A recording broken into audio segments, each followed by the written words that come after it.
25 years ago, I walked into a London film production company in Charlotte Street called Television Cartoons, TVC.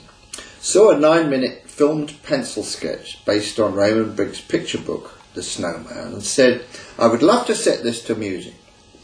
Wouldn't need any words, and I have a song that would work with it like a dream. A week later, I recorded a piano track to fit it, and producer John Coates took a sounding from Jeremy Isaacs, head of newly opened Channel 4, right next door. It's a great idea, he said. We ought to do it. The brilliant artist Diane Jackson drew the storyboard in conjunction with Hilary Ordus and Joanne Harrison. They added a motorbike ride with animals, a trip to the North Pole, a multi-snowman party, and many other things.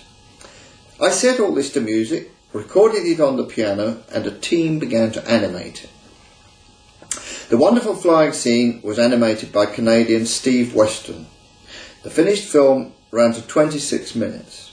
While they were drawing, I orchestrated and worked on the song lyric, conducting the complete music soundtrack at CTS Wembley on 5th of July 1982, and mixing it with the superb voice of Peter Orty, the best treble from St Paul's Cathedral on the 9th.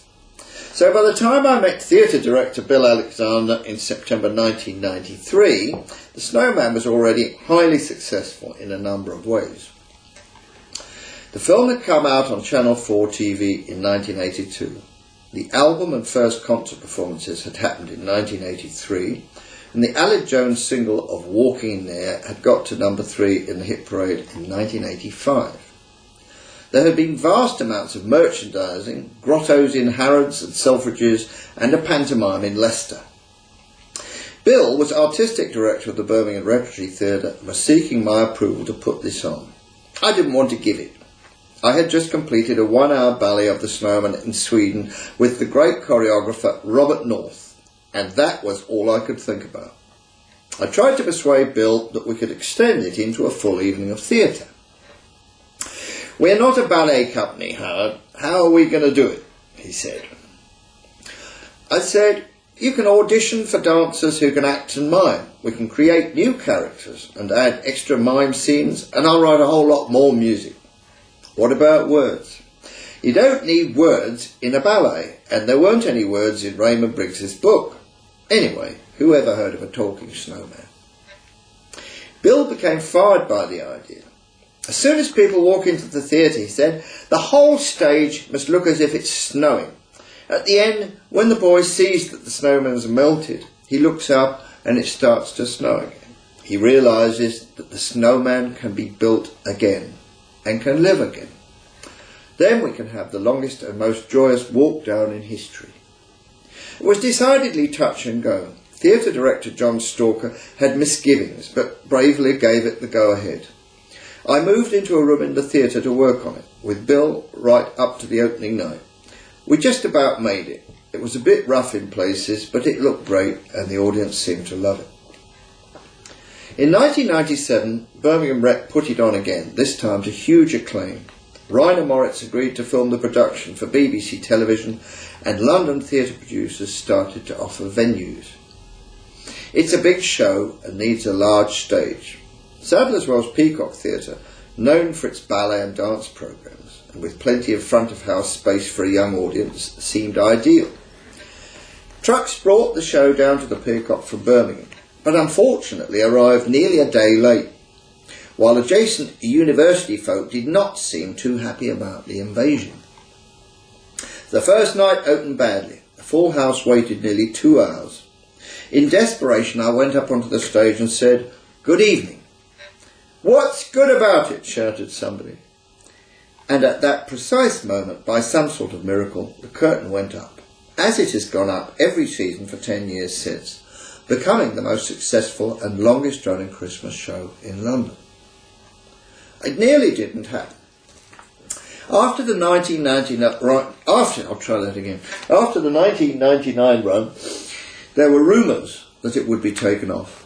The second act had been hastily cobbled together and really needed rewriting. I'd never met Ian Albury, who was then artistic director of Sadler's Wells, but I sought him out in his theatre at a first night of contemporary dance. What do you think of the Snowman, Mr. Elbury? Great show, but the second act's not good enough. I couldn't agree with you more. I'm sorry, who are you? He said. Howard Blake. Oh my God, he said, I'm so sorry. No, don't apologise. I agree with you. Can we meet for lunch and talk about it? Ian was amazingly helpful, and as a result of our conversation, the new characters of the Ice Princess and Jack Frost were created. The divertissement disappeared, and a second act with a strong narrative came into being. We ran a rehearsal of it for Ian, and he beamed with pleasure. We've cracked it. The year 2000 saw the new improved version in place and full houses, which, touch wood, have never gone away. What exactly is the Snowman? It's not exactly a ballet because it has singing in it. It's not exactly a musical because it has no dialogue. It's definitely not an opera. It's certainly not a play, and it isn't a pantomime. Yet it has elements of all these things in it. Music critic Robert Matthew Walker came to see it last year and compared it with The Nutcracker. The world-famous song Walking in the Air is used as the basis for a virtually continuous set of symphonic variations. A subtle and fully wrought score which entrances the ears of all who are brought into the magical world it conjures up. But does the Nutcracker have a disco strobe in it and a working motorbike? No, it doesn't. Or a principal dancer who is only 9 years old. Children love it because it inhabits a world like the one they live in. Every small child who sees it wants to be that child walking in the air.